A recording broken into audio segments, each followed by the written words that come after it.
and you look at this new supposed but unverified massive biggest gold discovery ever found ever in China.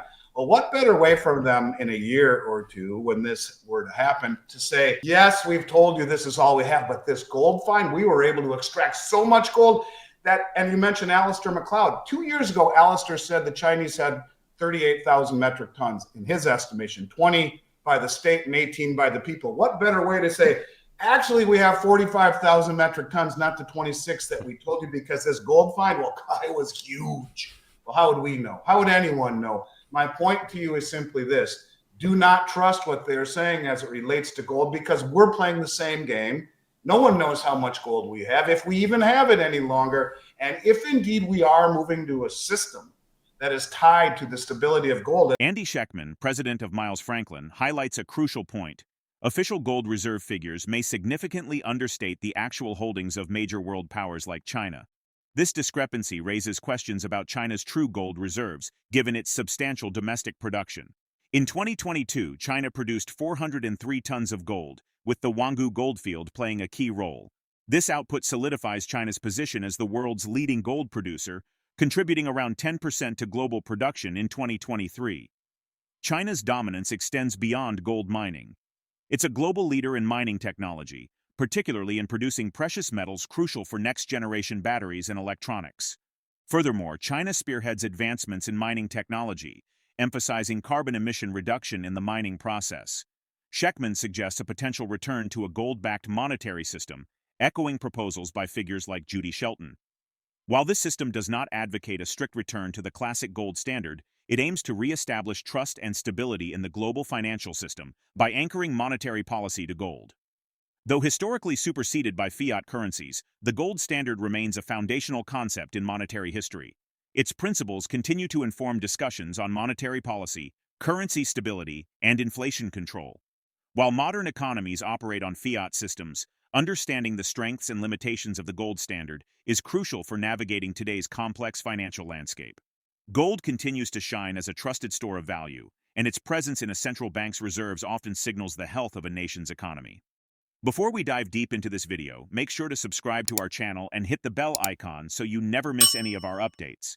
Also, share it with your friends and anyone who might benefit from it. And I'm talking mentors of mine, Jim Sinclair, Richard Russell, people that I would have the good fortune of talking to, and they would say, look, the 1,200 metric tons that never seemed to change way back then, that the Chinese would never update. Well, that's not right. They have way more than they're telling us. It's a strategic decision.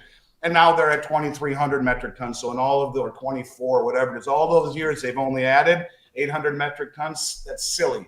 It's not even close. And they're the largest producer in the world. They're the largest importer in the world. They're the second largest producer of silver in the world.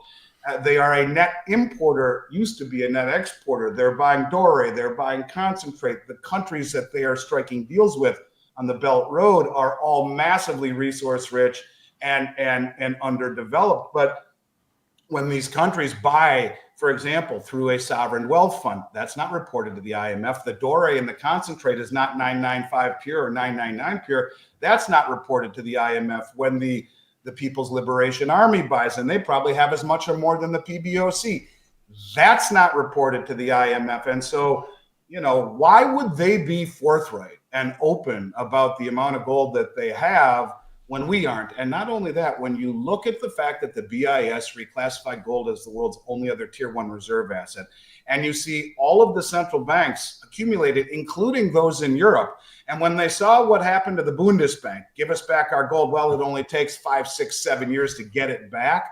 I think the lack of trust in our traditional instruments like treasury instruments and the possibility of going back to a system, as Zoltan Pozar says, Bretton Woods 3, a system that will be about transparency, a la blockchain and commodities, a la gold. Just like Delma Rousseff told us, the unit would be gold backed, 40% traded on Enbridge, and would be deliverable upon demand.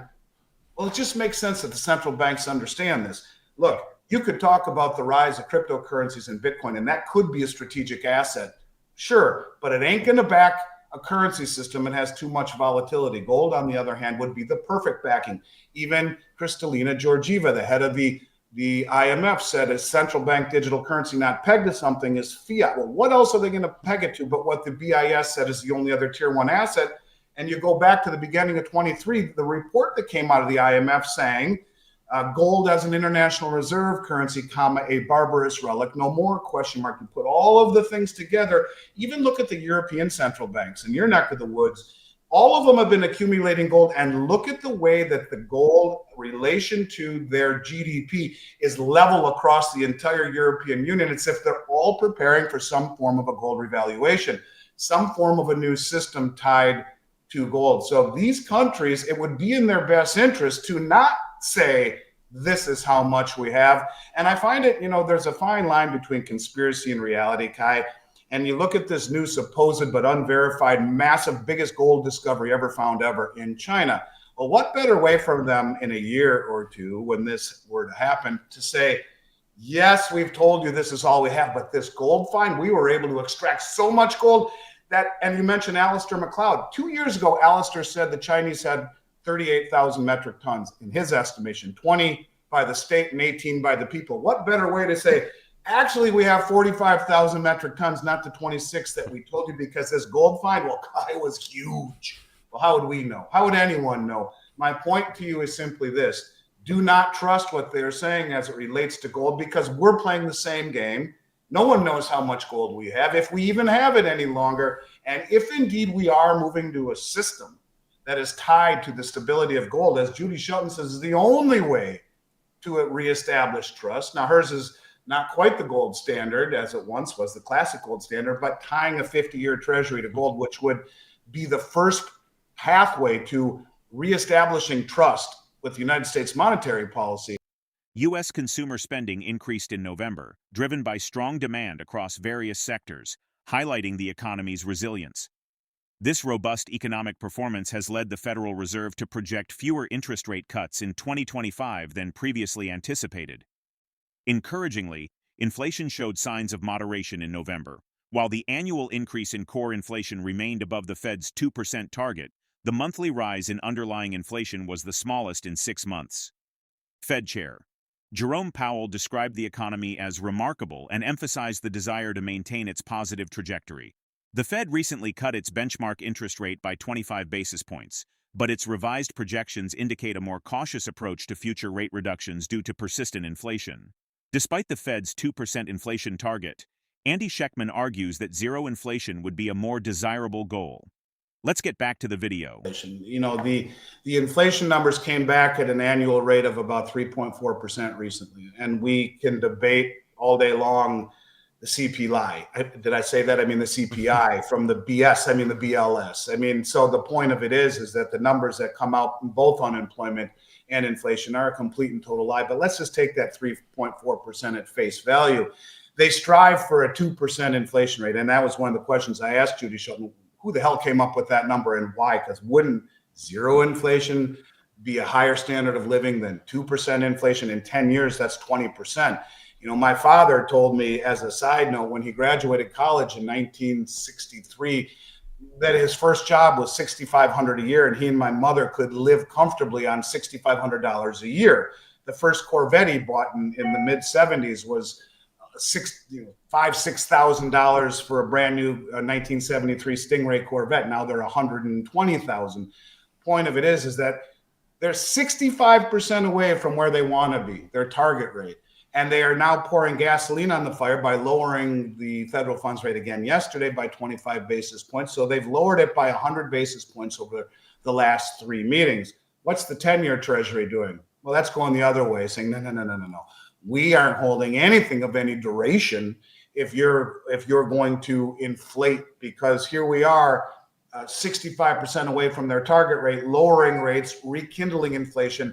By dropping rates, they're not signaling victory over inflation. They're waving the white flag on inflation. And you talk about potential tariffs, that signals price inflation, no question about it, price inflation. But all of the policies of a weaker dollar and low interest rates are inflationary. They speak to loss of purchasing power. Look, if we took Trump at face value, Kai, and he wants to bring things back, onshore manufacturing, just the cost of of labor, the cost of retooling all of the manufacturing, which we don't have anymore, and training people is massively deflationary. It would send us into a depression. I think the only way to get to that point, kind of like the Shawshank Redemption, where you got to crawl through 2 miles of crap to get to the other end, is the debt. And it is the only way to deal with that debt would be first to continue to inflate it away before we start to impose austerity, before we start to make the tough decisions to bring back our manufacturing, to do all of these things, to make this country great again.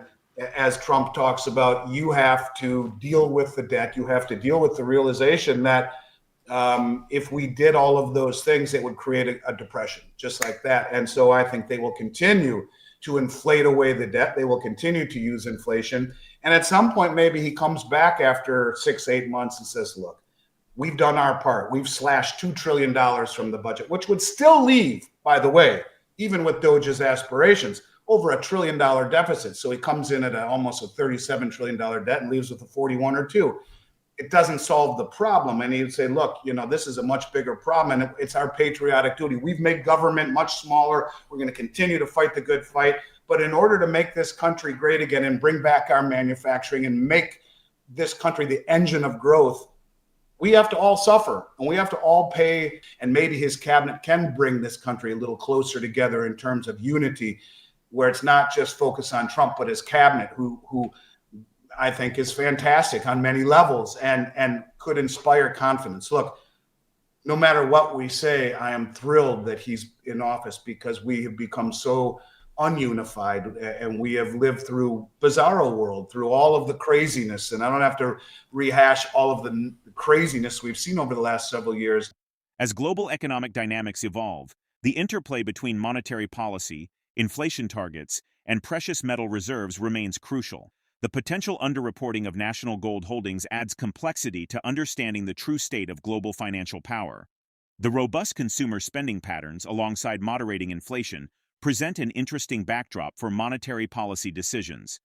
This economic resilience, combined with ongoing discussions about returning to gold-backed currencies, suggests a complex path ahead for international financial systems.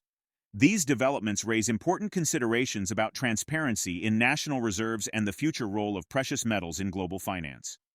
What are your thoughts on the relationship between reported gold reserves and actual holdings? Let us know your thoughts in the comments below. We'd love to hear your take on it. If you enjoyed this video and found it informative, make sure to like, subscribe, and hit the bell icon to stay updated on all our latest content. Thanks for watching, and see you in the next video.